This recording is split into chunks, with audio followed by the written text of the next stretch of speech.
तो आज बड़ा ही दिल चाह रहा कि कायनात की 2 बातें हमने की, अगली 2 बातें, कायनात की सबसे खूबसूरत तख्लीक वो 2 है, फरिश्ते, इंसान।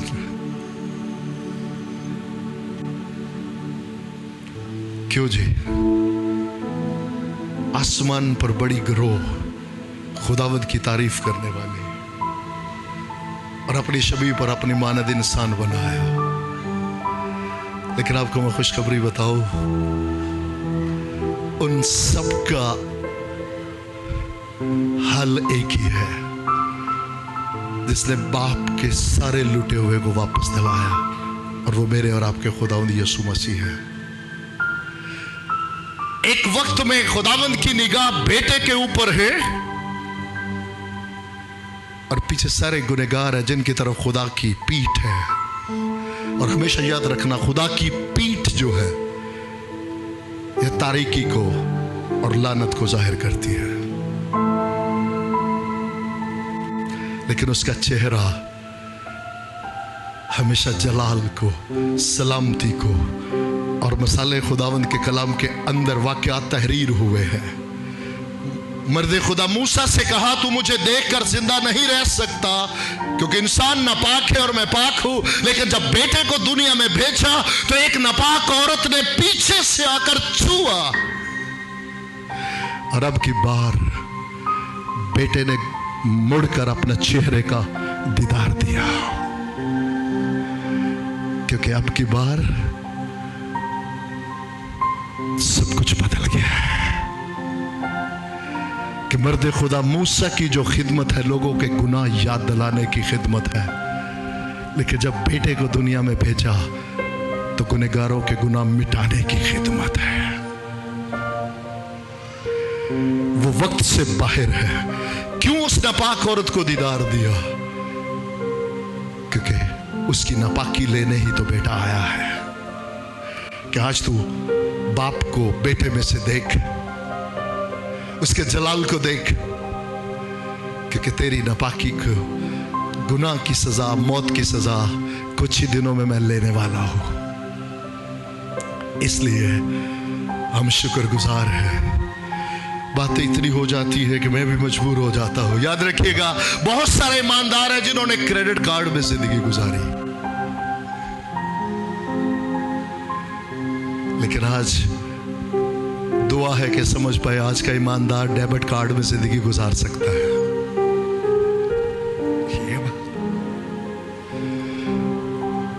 पुराने अहदनामे के जितने ईमानदार हैं उन्होंने किस में जिंदगी गुजारी? दुनिया के निसाब में आज समझने के लिए किस में जिंदगी गुजारी? क्रेडिट कार्ड में।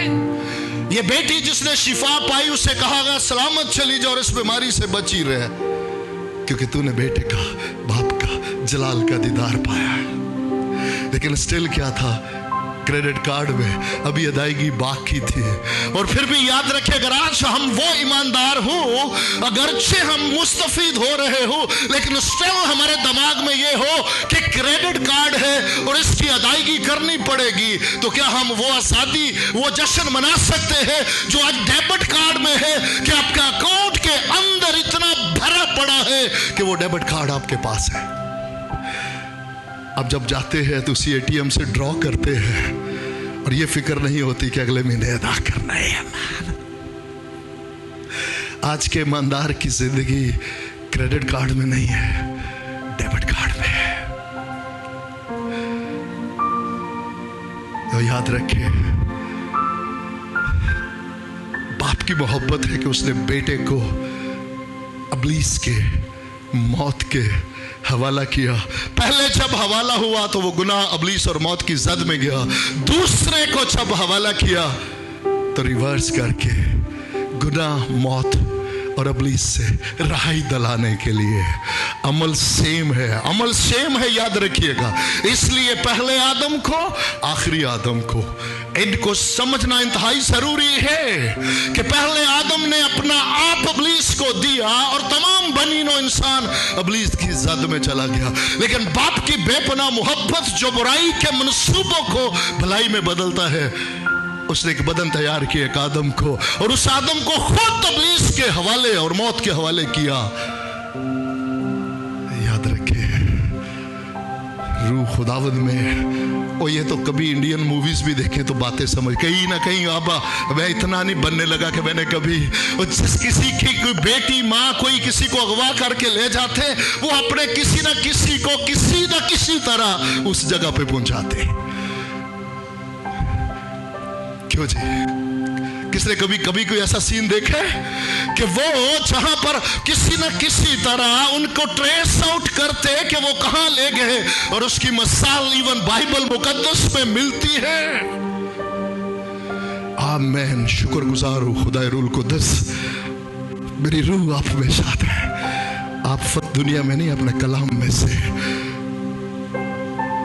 जब सकलाज को आग लगी तो खुदा के बंदा दाऊद के खानदान को और बाकी सबको ले गए, और वहां ईमानदार नहीं एक बेदीन के वसीला से खुदावंद अपने बंदा दाऊद को एक बेदीन के वसीला से वहां ले गए, जहां सा वही मैन। हालेलुया। हम शुक्रगुजार है कि एक बेदीन के वसीला से क्या हम इसमें से क्या सीख सकते हैं कि मेरे और आपके खुदावंद यीशु मसीह को अपनी इसके वसीला से ही सही, लेकिन वो वहां ले गए जहां से जो कैदी है उनको छुड़ा लाए।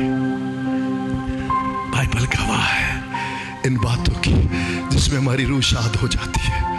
सो जैसे ही सारी बदी और गुनाह सलीब पर आया, खुदावंद ने मुनसिफ खुदा ने अपना चेहरा, और जैसे चेहरा हटा लिया तारीकी छा गई। और अलग बात है कि हमेशा याद रखना कि पुराने अहदनामा में 14वीं की शाम को मजमा हो और दूसरा 21वीं की शाम को मजमा हो। उस मखलसी में 2 शामें जरूरी है, और हम शुक्रगुजार हैं कि सलीब पर उसने वो 2 शामें भी हमें दिखा दी, जो पुराने अहदनामा में हमें मिलता है कि तुम्हारा ईद फसह के बाद क्या है, 14वीं की शाम को और फिर 21वीं की शाम को, और वहां पर सलीब पर उसने दोनों शामें हमें दिखा दी। नेचुरल में दिन हुआ, आफ्टरनून दोपहर हुई, और फिर सुपर नेचुरली एक शाम हुई, और उसके बाद वापस सूरज अपनी जगह पे आया, और फिर नेचुरल में दोबारा शाम हुई। उसका कलाम सच्चा है और वो पूरा करने के लिए बेदार है। अब जब सारे गुनाह की याद साथ रहिएगा, जैसे ही सुनिएगा, जब सारा आया, बाइबल मुकद्दस गवाह है, यीशु मसीह ने अपनी पूरी खिदमत में कहीं खुदा मुतारिफ नहीं करवाया। इसको यूं कहिएगा और अच्छा रहेगा कि उसने खुदा को बाप कहकर पुकारा है, और बाप मुतारिफ करवाने आया है। तुम्हारा आसमानी बाप, तुम्हारा आसमानी बाप, तुम्हारा आसमानी बाप। लेकिन जैसे ही गुनाह, जैसे मेरी और आपकी जगह ली और गुनाह उसके ऊपर आया, तो उसने कहा, ए खुदा तूने मुझे क्यों छोड़ दिया।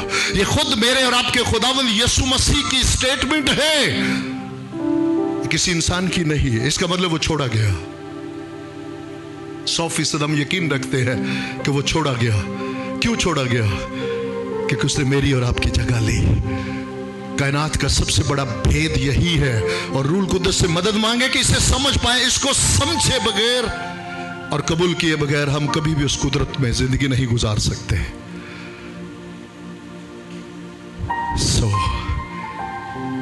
याद रखे, क्या रिश्ता बहाल हुआ? जवाब है यस। जब गुनाहों की वो कुर्बानी, कामिल कुर्बानी हुई, ऐ बाप मैं अपनी रूह, क्या मतलब है इसका? इससे आगे रूह कहां जाएगी वो मेरे बस की बात नहीं है।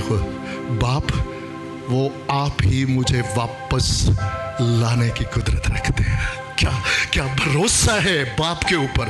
क्या मैं और आप आज याद रखें, क्या मैं आज हमारे लिए उस दिन, ये वाला जो वाक्य है, ये उस दिन के लिए नहीं है कि जब मुझे पता चले मेरा बदन खत्म होने वाला है और अगले लम्हे मैं खुद जाने वाला हूं तो मैं कहूं है बाप अब हाँ, हरगिज़ नहीं, क्योंकि ये बात हो रही सलीब के ऊपर की।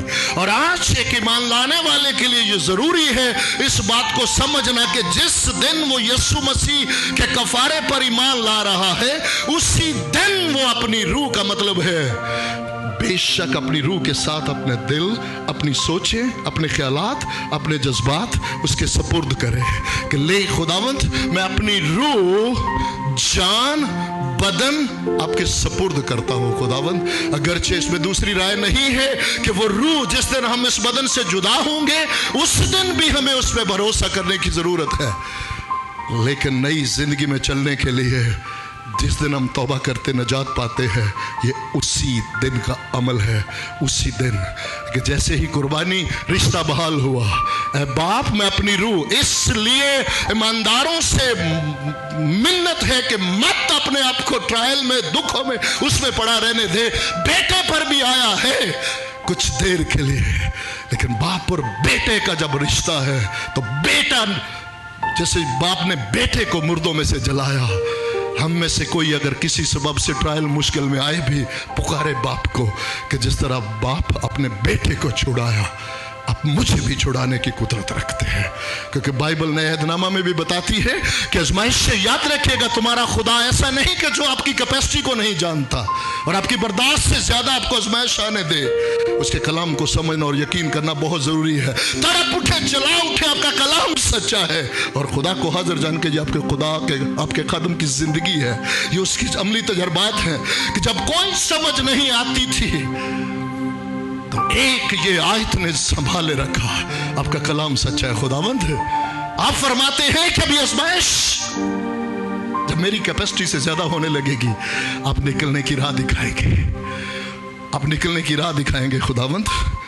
और ऐसा हो नहीं सकता, ये मैं अपने पास से नहीं, खुदा का कलाम है कि अपने लोगों को आजमाइश खत्म होने तक नहीं, आजमाइश के दौरान ही जब देखता है कि इनकी कैपेसिटी खत्म होने वाली है, राह दिखा देता है और निकाल लेता है। किनको? जो यकीन करके कहते हैं हाँ ये उसका कलाम है, जो पढ़े नहीं रहते और पढ़े रहना भी नहीं चाहते, उन्हें खुदावंद निकाल लेता है। उसने बेटे को जैसे उसने पुकारा, चला उठा, क्यों मुझे छोड़ दिया? क्या आज किसी ईमानदार पे ये वक्त आ सकता है? यस, किसी लम्हे, किसी घड़ी वो किसी भी वजह से वो छोड़ा जा सकता है। वो अपनी गलती गुनाह से भी छोड़ा जा सकता है, वो उसके साथ जिंदगी गुजारने में भी छोड़ा जा सकता है। ये दोनों सूरतें हैं। ये गहरी बात है, इसको समझने के लिए बहुत तड़पने की जरूरत है और बहुत मदद मांगने की जरूरत है। वी नेवर नो, हम कौन है जो किसी का फैसला करे, लेकिन उसका कलाम सच्चा है। इंसान अपनी गलतियों से, अपने गुनाहों से भी इस में पड़ सकता है और उसके साथ जिंदगी गुजारते हुए भी, लेकिन दोनों सूरतों में कोई भी सूरत क्यों ना हो, उसका कलाम सच्चा है। आजमाइश अपने लोगों को उनकी बर्दाश्त से ज्यादा नहीं जाने देता और उसके दौरान उनको राह दिखाता है निकलने की। और वो आज भी ऐसा ही खुदावंद है।